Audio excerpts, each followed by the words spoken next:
नमस्कार मित्रों, स्वागत है एक बार फिर हमारे YouTube चैनल ज्ञान 3840 में। दोस्तों, अगर आप हमारे चैनल पर नए हैं तो वीडियो को लाइक करके और चैनल को सब्सक्राइब जरूर करें और साथ में बेल आइकन ऑल पर प्रेस कर ले, ताकि जो भी वीडियो लेकर आऊं सबसे पहले नोटिफिकेशन सबसे पहले आपके पास पहुंचे। चलिए अब चलते हैं वीडियो की ओर। दोस्तों, इस संसार में सर्वशक्तिमान ईश्वर ही है। दोस्तों, उसकी मर्जी के बगैर एक पत्ता भी नहीं हिलता।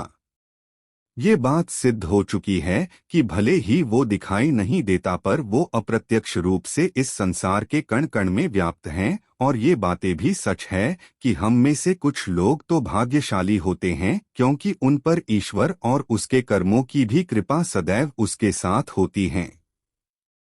दोस्तों, भगवान श्री कृष्ण कहते हैं कि जो व्यक्ति के ये 7 लक्षण दिखाई देते हैं, वो व्यक्ति कोई साधारण व्यक्ति नहीं है। श्री कृष्ण ऐसे मनुष्य को सर्वश्रेष्ठ कहा है जो ऐसे व्यक्ति के जन्म से ही लक्षण दिखाई देने लगते हैं और वे जब बड़े हो जाते हैं तब संसार में कीर्ति प्राप्त करने लगते हैं। श्री कृष्ण कहते हैं कि प्रत्येक व्यक्ति के जन्म के पीछे कुछ न कुछ उद्देश्य होता है।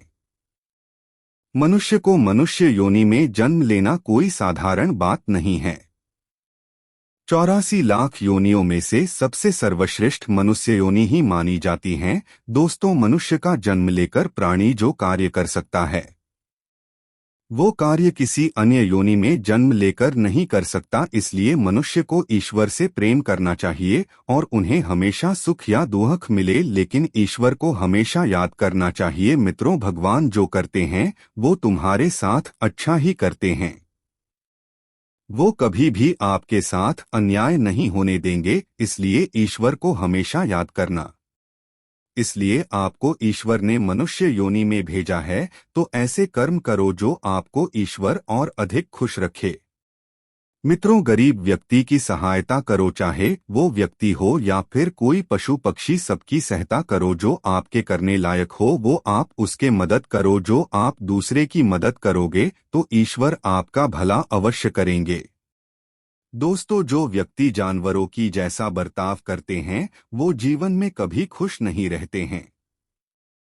दोस्तों, ये बात तो सच है कि जो व्यक्ति अच्छे कर्म भी करते हैं तो अगले जन्म में सुखी रहते हैं और वो जन्म लेते ही भाग्यशाली भी बन जाते हैं, क्योंकि उनके कर्म भी अच्छे होते हैं तो भाग्यशाली बन जाते हैं। और कुछ मनुष्य भाग्यशाली भी होते ही है। दोस्तों, कुछ ऐसी शक्तियां भी उनके आसपास विद्यमान रहती हैं जो हर समय उन्हें सही मार्ग भी दिखाती हैं और हर मुसीबतों में सहायता करती रहती हैं। यही नहीं, ये ईश्वरीय शक्तियां ऐसे व्यक्ति को चुनती हैं जो खुद ही सही मार्ग पर चलती है और दूसरों को सही मार्ग पर चलने की राह दिखाती हैं।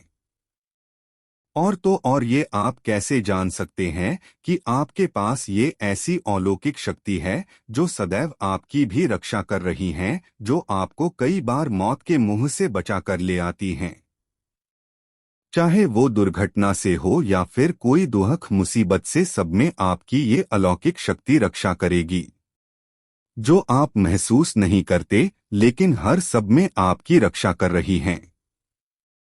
भले ही आप उसे माने या न माने, लेकिन सदैव वो आपकी रक्षा करती रहती हैं और आपके साथ सदैव मौजूद रहती हैं। दोस्तों, हम आपको एक ऐसे ही संकेत बताने वाले हैं जिससे आपको पता चल सकता है कि आप साधारण मानव नहीं है और बाकी साधारण मानव से अलग ही है और भगवान आपके साथ हमेशा रहते हैं। दोस्तों, तो जानते हैं कि वो संकेत और शक्ति कौन है और हमारे साथ कहाँ साथ रहती हैं।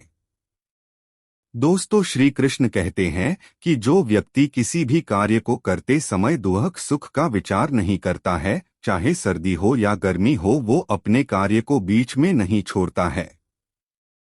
और कितने भी ऊंचे बड़े संकट ही क्यों न हो जाएं, लेकिन अपने कार्य से विचलित नहीं होता, परेशान नहीं होता, क्योंकि उसे ईश्वर और अपने आप पर विश्वास जो होता है, उसे ये भरोसा रहता है कि मैं एक दिन जरूर सफलता प्राप्त करूंगा। दूसरा लक्षण है कि कभी किसी की बुराई नहीं करना। दोस्तों, श्री कृष्ण कहते हैं कि जो व्यक्ति जीवन में कभी किसी की बुराई नहीं करता और वो हमेशा बुराई को भुलाकर एक अच्छे इंसान की भांति दूसरों को ही भला ही चाहता है और दूसरों की भला सोचता रहता है, वो व्यक्ति एक सर्वश्रेष्ठ ही होता है। लेकिन आजकल के लोग छोटी छोटी बातों पर दूसरों की अच्छाई की जगह बुरा ही सोचते रहते हैं। दोस्तों, जैसे दूसरों को अपमानित करना, दूसरों की बुराई करना, दूसरों की एक दूसरे से चुगली करना आदि प्रकार से अपमानित किया करते हैं। लेकिन दोस्तों, ऐसे व्यक्ति को कभी बरकत नहीं होती है, हमेशा अपने जीवन में दुखी ही रहते हैं और जीवन में कभी सफल नहीं हो पाते। तीसरा संकेत है, जो लोग दैनिक कार्यों से बचा हुआ समय ईश्वर की भक्ति आराधना, ईश्वर का नाम स्मरण करते रहते हैं और ईश्वर को सत्य मानते हुए उन्हीं का ध्यान स्मरण किया करते हैं, वास्तव में ऐसे व्यक्ति के आसपास ईश्वरीय शक्ति निवास करती रहती है, जिस कारण उसे ईश्वर का आभास बना रहता है और ईश्वर पर पूरा विश्वास रहता है। चाहे दुख हो या सुख हो, प्रभु का नाम लेना नहीं भूलते। वो हमेशा ईश्वर को याद किया करते हैं और कभी उनका अपमान नहीं करते, बल्कि सोचते रहते हैं कि ईश्वर एक दिन जरूर हमारी पुकार सुनेगा, वो बड़ा ही दयालु हैं। दोस्तों, चौथा संकेत, जो व्यक्ति अपने जीवन में समाज के प्रति अपना दायित्व समझते हैं, अच्छे और पुण्य काम करता है, दुख मुसीबत में फंसे लोगों की सहायता भी करते हैं, पशु पक्षी योगी और बुजुर्ग अपाहिज व्यक्तियों की मदद भी करते हैं और ऐसे व्यक्ति कभी किसी का अपमान भी नहीं करते हैं। ऐसे ही व्यक्तियों को सर्वश्रेष्ठ माना जाता है। जिन लोगों में ईश्वरीय कृपा होती है, उन्हीं के अंदर ऐसे लक्षण दिखाई देती हैं, जो खुद ही पुण्य का काम करते ही हैं और दूसरों को करने के लिए प्रेरित करते हैं।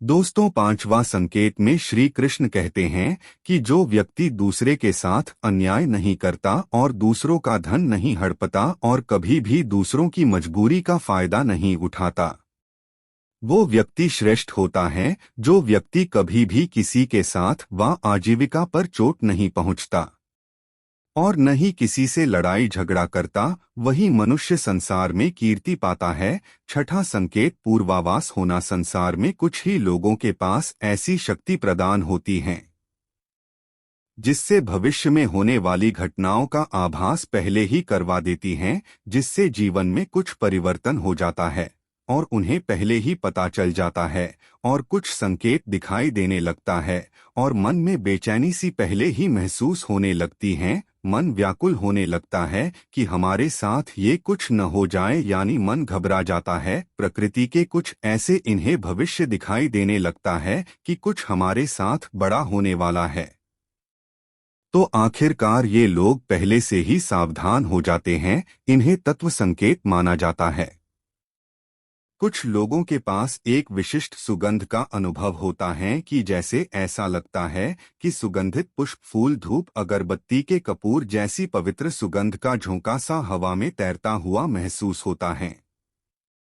इससे महसूस होता है कि उसके पास ईश्वर की उपस्थिति मौजूद है और देवी देवताओं का भी उस व्यक्ति पर आशीर्वाद बना रहता है। अब आठवां संकेत, दोस्तों, शास्त्रों के अनुसार ब्रह्म मुहूर्त का समय बहुत ही शुभ माना जाता है। यह समय सबसे महत्वपूर्ण समय होता है। शास्त्रों में यह समय देवताओं का समय कहा गया कि इस समय वातावरण एक नई ऊर्जा का संचार होता है। आप जो भी कार्य सच्चे मन से करेंगे, वो कार्य में कोई बाधा नहीं आएगी और आपका कार्य बहुत जल्दी ही हो जाएगा। ब्रह्म मुहूर्त को एक सबसे सर्वश्रेष्ठ माना जाता है। अगर किसी व्यक्ति की नींद सुबह यानी ब्रह्म मुहूर्त के दौरान खुलती है, तो वह व्यक्ति बड़े ही भाग्यशाली होते हैं और उन्हें एक अलौकिक संकेत मिलता है। ब्रह्म मुहूर्त में नींद से जागने वाले लोग कभी जीवन में पराजित नहीं होते, क्योंकि उन्हें बड़े ही भाग्यशाली होते हैं। दोस्तों, जो व्यक्ति की ब्रह्म मुहूर्त में उठने वाले लोग बड़े ही भाग्यशाली और किस्मत वाले होते हैं, जीवन में हमेशा सुखी रहते हैं और इनकी बुद्धि और लोगों से तेज भी होती है। समझदार भी होते हैं, इनका मन जलाशय की भांति शांत होता है, ये कभी लड़ाई झगड़ा भी नहीं करते और तो और वाद विवाद में कभी नहीं फंसते। ऐसे व्यक्ति हमेशा जो कुछ भी करते हैं ईश्वर की इच्छा के अनुसार ही करते हैं। दोस्तों, आखिरी संकेत यानी 9वां संकेत। दोस्तों, हम किसी मंदिर में या कहीं कथा सुनने के लिए जाते हैं या मंदिर में पूजा करने के लिए जाते हैं। कितने भी अच्छे भजन हो, कथा हो, लेकिन बीच बीच में हमारा ध्यान भटक जाता है। कहीं घर में, कहीं आसपास में या बैठे लोगों में मन भटक जाता है। लेकिन कुछ लोग ऐसे व्यक्ति होते हैं जो उनका मन कहीं नहीं भटकता है और उनका मन सिर्फ कथा में, भगवान के भजनों में ही बना रहता है। ये लोग भगवान के भजन कीर्तन में इतना उतावले हो जाते हैं कि उन्हें कोई परवाह नहीं रहती। उन्हें बस मंदिर की घंटियां या भगवान के भजन कीर्तन ही सुनाई देते रहते हैं। ऐसे व्यक्ति को हमेशा ईश्वर के अधीन रहते हैं और ईश्वर के समीप होते हैं। ऐसा व्यक्ति न तो कभी दुखी रहता है और न ही किसी को दुख दे सकता है। ऐसे व्यक्ति का मन कभी विचलित नहीं होता है, एक सत्य मार्ग पर चलने की अभिलाषा पूर्ण रूप रखता है। दोस्तों, अगर ऐसे 9 संकेत किसी व्यक्ति के अंदर हैं तो वो बड़े ही भाग्यशाली हैं। दोस्तों, अगर आपको ऐसे संकेत मिलते हैं तो कमेंट में जरूर बताएं और अगर आपको वीडियो अच्छी लगी हो और अगर आप सच्चे कृष्ण भक्त हैं तो वीडियो को लाइक करके और चैनल को सब्सक्राइब करें और अपने दोस्तों रिश्तेदारों को शेयर करें और सब्सक्राइब करना बिल्कुल न भूलें। दोस्तों, राधे राधे कृष्णा। कमेंट में जय श्री कृष्ण जरूर लिख दे। धन्यवाद मित्रों, मिलते हैं अगले वीडियो में। धन्यवाद दोस्तों।